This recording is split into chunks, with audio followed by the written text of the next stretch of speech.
আসসালামু আলাইকুম বন্ধুরা।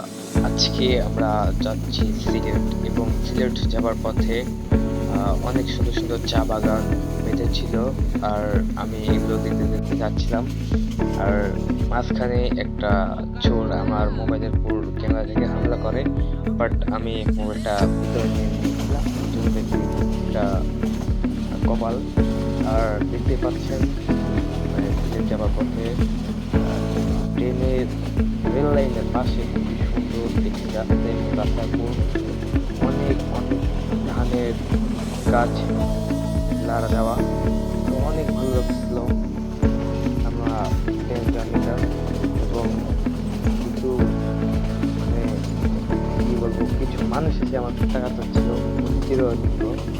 তো তাদেরকে টাকা দিতে দিতে আমাকে ছিল, বাট আমি এটা ঠিক মনে করি একটু প্রথমে ভয় পাইছিলাম। যাই হোক, আর আজকের ওয়েদারটা ছিল অনেক অনেক বেশি সুন্দর। আর এই ওয়েদারের দিকে যাচ্ছিলাম, আসলে কি বলবো, কিছু বলার নেই। রেল লাইনের সাথে একটা রেল লাইন একটু অসাধারণ এবং অপরূপ সুন্দর। আজকে আমি সিলেট যাবো। সিলেট যতগুলো পথ জায়গা মানে দর্শনীয় জায়গা আছে সেই জায়গাগুলো ঘুরবো। যেমন একটা দর্শনীয় জায়গা দরগা, হযরত সিরাজুল আলম। আর আমরা এখানেই আছি সম্ভবত, আমরা এখানে উঠেছি। আসে এই সামনে, এখানে উঠে আমরা প্রায় 3 রাত যাপন করেছি। এবং এই হযরত শাহজালাল এই মাজারটা পুকুর কোন দিকে? মসজিদ, কারণ এখানে মাদ্রাসা আছে, মসজিদ আছে, হাসানের সাথে সব কিছু আছে। এবং আমি খুব বেশি এবার ছিলাম, তারা খুব বেশি ঘোরা ছিল। আর এই বিষয়ে তো এখন আমি মূলত যাচ্ছি যে সিলেট হযরত শাহজালাল এর এই যে বড় বড় মাছ, এই মাছগুলো দেখতে। এই পুকুর এবং আমি শুনেছি এখানে অনেক কচ্ছপ নাকি ছিল, আর এটা দেখার জন্য। এবং আমি এখন যাহার মধ্যে আছি এটা সিলেট, প্রায় বিদেশের মতন একটা লোকেশন। দেখেন, মানে বিদেশি বাড়ি, এরা যে এত সুন্দর সুন্দর বাড়ি করেছে, পুরো আমরা বিদেশ চলে আসছি একটা আনকমন জায়গা। বাংলাদেশের ভিতরেও যে এত সুন্দর জায়গা থাকে, পুরো সুন্দর না গেলে বোঝা যায় না। তো আমরা প্রথমে নাটোর থেকে ঢাকা গেছি, ঢাকা থেকে গেছি আমরা বরিশাল, বরিশাল থেকে আমরা সিলেটে এসেছি ঘুরতে। সিলেট ট্যুরটা ছিল পুরাই একটা অ্যাডভেঞ্চার। আর সিলেটের যে বাড়িগুলো দেখতে পাচ্ছি এগুলো মানে প্রায় আনকমন এবং বিদেশিদের মতন করা হয়েছে। এগুলো সিলেটের কিছু স্থানীয় লোকেরাই করেছে। দেখেন, এটাও একদম বিদেশি বাড়ির মতো, অনেক সুন্দর হোয়াইট কালার। আর এই পাশে আছে দেখেন কত বড় বড় বিল্ডিং, মানে সিলেটের তৈরি করছে। তো আমাদের ড্রাইভার সাহেব আনোয়ার, উনি বলতেছিল যে এই বাড়িগুলোতে এখন কেউ থাকে না, সবাই বাংলাদেশের বাইরে থাকে, বিদেশে থাকে। তারা সময় সময় আর কি আসে। আমার সামনে যে বাড়ি দেখতে পাচ্ছেন লাভ আলাদা লাভ, এটা একটা বাড়ি। এগুলো আর কি এখন বর্তমানে পরিত্যক্ত আছে, কেউ থাকে না। যখন বেড়াতে আসে বড় বড় আমাদের যেমন রোজার ঈদ, কুরবানির ঈদ, এগুলোতে বেড়াতে আসে সভাগুলোতে, সবাই বেড়াতে যায়। তো অনেক সুন্দর লাগতেছিল। আমাদের যাওয়ার কথা ছিল সাদা পাথর, আমরা আর ওইদিকে যাব, কিন্তু আমাদের ড্রাইভার সাহেব বলতেছিল যে সুন্দর সুন্দর বাড়ি আছে, আর তোমাদেরকে একটু দেখাই নিয়ে আসি চলো। যে ভিতর দিয়ে যাচ্ছিল আর দেখাচ্ছিল, অনেক সুন্দর লাগতেছিল আর বেশ এনজয় করতেছিলাম আমরা। এবং আমাদের যে ড্রাইভার সাহেব আনোয়ার, উনি অনেক অনেক ভালো ছিল। আর আমাদের আজকের গাড়িটা ছিল হচ্ছে নোহা, নোহা এক্স। তো আমরা নোহা এক্সে করেই বেড়াচ্ছিলাম এবং ঘুরতেছিলাম অনেক জায়গায়। তো আমাদের প্ল্যান ছিল অনেক, আমরা প্ল্যান পর্যায়ে কাজ করছি, ঘুরেছি। এই ভিডিওটা কিন্তু আমি গত 4 দিনের ভিডিও, মানে 4 জায়গার ভিডিও, মানে একসাথে একসাথে এক জায়গায় করে দিয়েছি, যাতে ভিডিওটা অনেক বড় হয়, লং হয়। আর আমার এটা ইউটিউবে আপলোড দেওয়া থাকে, যাতে আমার অনেক ভালো লাগে দেখতে। আসলে আমার ভালোই লাগে এগুলো দেখতে। যখন আমার নেট থাকে না, তখন আমি ভিডিওগুলো বের করে করে দেখি। খুবই সুন্দর, মানে খুবই ভালো।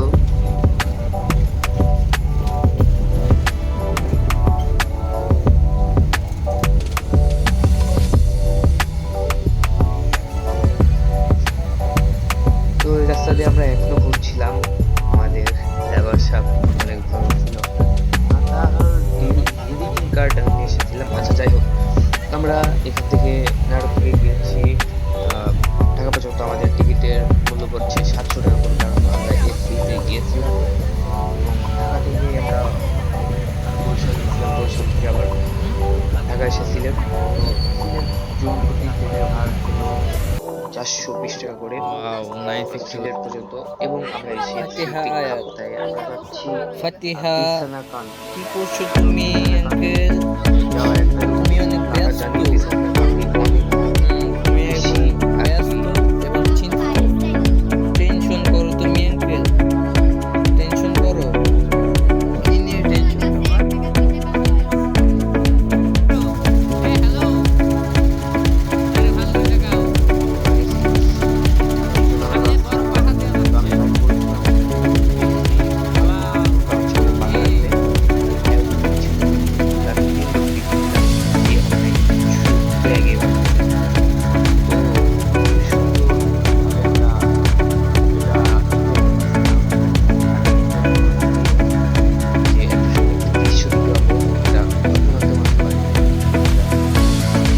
আমার ফার্স্ট টাইম সিলেট আসা, ফার্স্ট টাইম সাদা পাথর হচ্ছে অনেক মজা।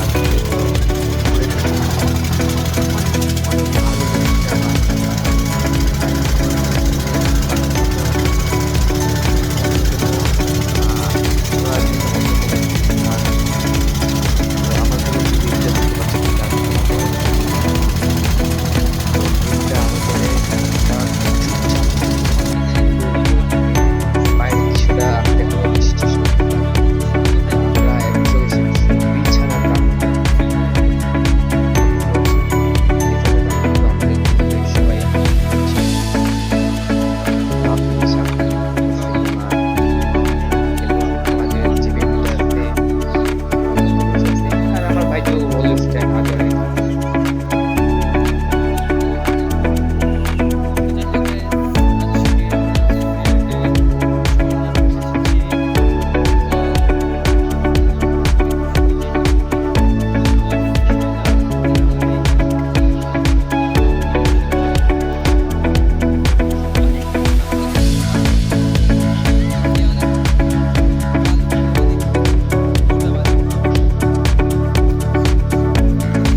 তো আমরা যে সময় গেছিলাম তখন দুপুর দিক ছিল, অনেক গরম বালি।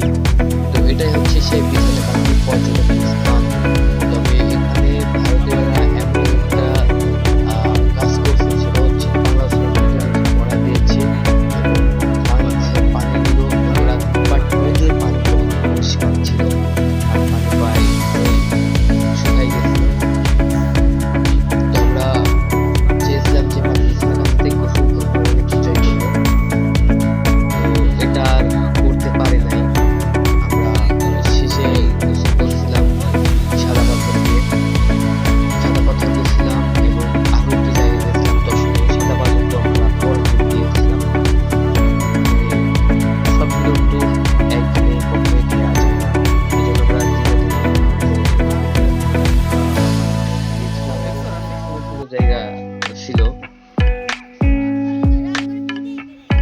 সিলেটে সবথেকে মজার খাবার ছিল পাখির মাংস। পাখির মাংস, এটা হোটেলের নাম অতটা খেয়াল নেই আমার, কিন্তু আমরা যেখান থেকে গাড়ি নিয়েছিলাম হযরত শাহজালালের কাছ থেকে আমরা গাড়িটা ভাড়া করছিলাম, ওদেরকে জিগালে আর কি পাখির মাংসর এই হোটেলে নিয়ে যাবে। তো পাখির মাংস ছিল অনেক স্বাদ। আর পাহাড় যে দেখতে পাচ্ছেন, পাহাড়টা পুরোটাই ইন্ডিয়ার মধ্যে, তবে এটাও 7 সিস্টারের মধ্যে পড়ে। তবে পানি ঝরছিল ঝর্ণার মতো, একদম ঝর্ণা। তো ইচ্ছা ছিল সেই ঝর্ণায় গিয়ে গোসল করবো, কিন্তু ঝর্ণার সামনে দিয়ে দেখতে পাচ্ছি একটা ব্রিজ আছে, ব্রিজ দিয়ে গাড়ি চলাচল করতেছিল। আমরা অবাক এখন আমরা চলে এসেছি এটা যদি বাংলাদেশে বিছানা কান্দি। তাহলে আমরা এর নাম কে দিয়েছে বিছানা কান্দি আমি জানি না। আর এখন চলে এসেছি তবে আমরা কান্দি। সাদা পাথর। সামনে সুন্দর একটি ভিউ, সাদা পাথর Point. খুব সুন্দর একটি জায়গা। আমার আশা এবং আমি সাদা যাচ্ছি। পাথরে আর সবচেয়ে বড় কথা হলো যে এখানে ইউটিউবে দেওয়া যাবে ইনশাআল্লাহ। সাদা পাথর এই একটু দুর্দান্ত একটি জায়গা, যেখানে একটা 7টা মাথা নিয়ে একটি পাহাড় গঠিত হয়েছে। আপনারা ভিডিওতে দেখতে পাচ্ছেন 7টা পাহাড় আছে, এখানে আপনি গুনলে পাবেন। তো যাই হোক, আমাদের ট্যুরটা তো অনেক এবং আমি প্রফেশনাল ব্লগার না, এবং আপনাদেরকে ভালো করে দেখতে পাচ্ছি মানে না। এটা অবৈধভাবে এগুলো শক্তিশালী কোন নেতা আছে এদের পাথর পেছনে, এই জন্য পাথরগুলো ভেঙে নিয়ে যেতে হয়। আর এটা সাদা পাথর না, এটা বাংলাদেশ একটা জায়গা। বর্ডার আমরা সেনাবাহিনী যারা বিজিবি গোসল করতে না পেরে আবার তারাও এই আছে, জায়গায় ছিলাম। আশেপাশে কোথাও এসে হয়তো থাকবে। তারপরে BSF সবসময় সাদা পাথর। তাকিয়ে থাকে না, তারা লোকায় থাকে এবং তো বন্ধুরা, বন্দুক আপনারা নিয়ে যারা প্রস্তুত আমার হয়ে থাকে। ইউটিউব এদের উদ্দেশ্য বাঙালিকে অবশ্যই আমাদের এবং তারা এক নাম্বার মাদার ফাঁকা। লাইক কমেন্ট শেয়ার করতে ভুলবেন না। এবং আমি একটা ছোট্ট ব্লগার এবং ব্লগার হওয়ার চেষ্টা সুন্দর একটি জায়গা। করতেছি, এই জন্য অবশ্যই আমার ছোট ইউটিউব চ্যানেলটিকে সাপোর্ট করবেন এবং না ভাইয়া, আমি যেন প্রফেশনাল ওয়েব না, না। তৈরি করে আপনাদের মাঝে উপস্থিত না আমাদের করতে মোবাইল পারি। আছে ভাইয়া, সেটা মোবাইলের ছবি দেখাই করতে উপায় পারি। নেই, স্টোরি দিতে তার দিতে জন্য ফুরাইতে আমাকে পারি না আবার। অবশ্যই সাপোর্ট করবেন। এবং আর আমি তোমার সর্বদা থেকে চেষ্টা আবার করি যদি যে ছবি তুলতে আপনাদের দিতে তো মাঝে নতুন শোনা তো কিছু সম্ভবই না, তাহলে তাই না? না ভাইয়া, বড় ভাই আসুক, যদি ছবি তোলার ইচ্ছা হয় তো তাহলে এই বড় ভাইটা ভাইকে আমাকে বলে বলতেছিল, দেবো। ভাই তোমাকে একটা ছবি তুলে দিই। আমি বললাম যে না ভাই, ছবি তুলবো না, কি ভাই কি ছবি তাই? কারণ আমার ভাই সাথে তাহলে আমি সঙ্গ দেশে জমা হচ্ছে। ভাই না, তোমার ক্যামেরা না সমস্যা নাই, আমাদের কোনো পার্সোনাল নাই ভাইয়া, সবাই সে ভাই বলতেছিল তো ভাইরা দেখো সামনে ছবি তুলতেছে। তো আমি বললাম না, এই সমস্যা নাই ভাই, এই দেখো আমাদের জন্য যুদ্ধ করে কি নিয়ে আসছি। ওদের কাছে Sprit। ও ভিডিও অনেক ছোট ছিলাম। অনেক পানি, পানির মধ্যে দিয়ে হেঁটে যাওয়া সুন্দর একটি এখানে Wow! আমরা গোসল করছিলাম। গোসল করার পরে তবে একটা কথা, যে এখানে যারা স্থানীয় নৌকা ভ্রমণ করে তারা অবশ্যই কেন ভাই ticket পোস্ট করে। পাস লিস্টা দাঁড়াও আমি আসি। তাদের আমারটা কিভাবে পারলে? তারা দিন 700 পানি টাকা যাতায়াতে